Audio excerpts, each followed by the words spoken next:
কাছাড়ের খাসপুরে সংগঠিত হয়েছে ভয়াবহ ডাকাতি। ডাকাতরা লুটে নিয়ে গেছে সোনা ও টাকা। গত রাতে খাসপুরে এক ব্যবসায়ীর বাড়িতে এই ডাকাতির ঘটনা ঘটেছে। রাত অনুমানিক 1টা নাগাদ 6-7 জনের একটি অস্ত্রধারী ডাকাত দল স্থানীয় রামধন গুয়ালা নামের এক ব্যবসায়ীর বাড়িতে গ্রিল ভেঙে ভেতরে ঢুকে। ঘরে ঢুকেই তারা প্রথমে পরিবারের লোকেদের হাত পা বেঁধে নেয়।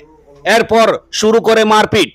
এক প্রস্ত মারপিট করে তারা ভেঙে ফেলে আলমারির ভেতরে থাকা প্রায় 1 লক্ষ টাকা এবং সোনার গয়নায় হাত সাফাই করে। শুধু বাড়িতেই নয়, ব্যবসায়ীর দোকানঘর থেকেও তারা লুট করেছে টাকা। এক ঘটনাকে কেন্দ্র করে চাঞ্চল্য ছড়িয়েছে গোটা এলাকায়। পুলিশ ঘটনার তদন্তে নেমেছে, তবে এ পর্যন্ত ডাকাতদের কোনো হদিস পাওয়া যায়নি। ব্যুরো রিপোর্ট, আমার সোনার কালীগঞ্জ। কালকে রাত্রে 1:30টার সময় 6-7 জন মানুষ আইয়া ঢুকছে আমার ঘরে, ঢুকিয়া আমারে বান্ধিয়া দোকানের 60-70 হাজার টাকা তারা ছিনতাই করিয়া নিচ্ছে। নিয়ে আমার দোকানে গেছে, দোকানের চাবি নিয়ে দোকান থেকেও আসছিল 4-5 হাজার টাকা গাড়ি, এটাও নিচে নিয়ে বাকি ঘরের জিনিসপত্র ছিনতাইয়া গেছে। মারছে নি? আমার মারছে 2-3 ঘন্টা মারছে আর বান্ধিয়া রাখে দিচ্ছে। কয়জনের বানছে? আমারে আমার বাবারে বাঁধছে আর বাকি কেউ বাঁধছে। তার হাতে কি আছিল? হাতে কি অস্ত্র আছিল, উজালি এগুলা আছিল। আর একটা বন্দুকের মতো লাগছে, যেমন একটা বন্দুকই আছিল। আমি সঠিক আমার পুরাভাবে দেখতে চান না, একটু একটু যেমন দেখলাম। আমি দেখলেই চুপ বাঁধা আছিল আমার বহু সময়। তারপরে তো তারা বার হইয়া গেছে, যে দোকান থেকে দোকান খুলিয়া তোরা টাকা আছে চিপ বাড়ির আর 10 টাকা 20 টাকা তোরা আছে, এটা নিয়ে গেছে। তারা যে আপনারা লগে কথা কইছে, এটা কোন ভাষায় কথা কইছে?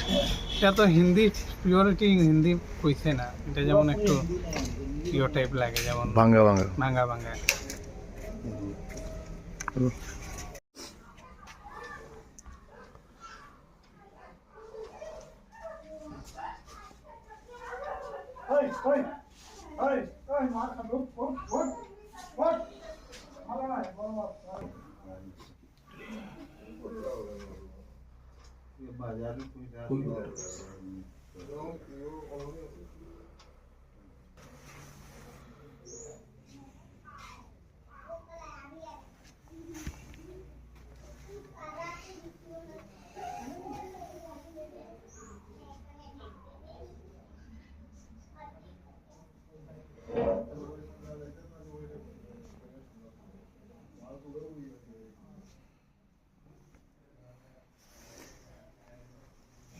প্রায় বাকি রাখছেন। আমি করলাম একটা কোটাকে যেন ঘুলাই তো দেখিয়ে গেছে।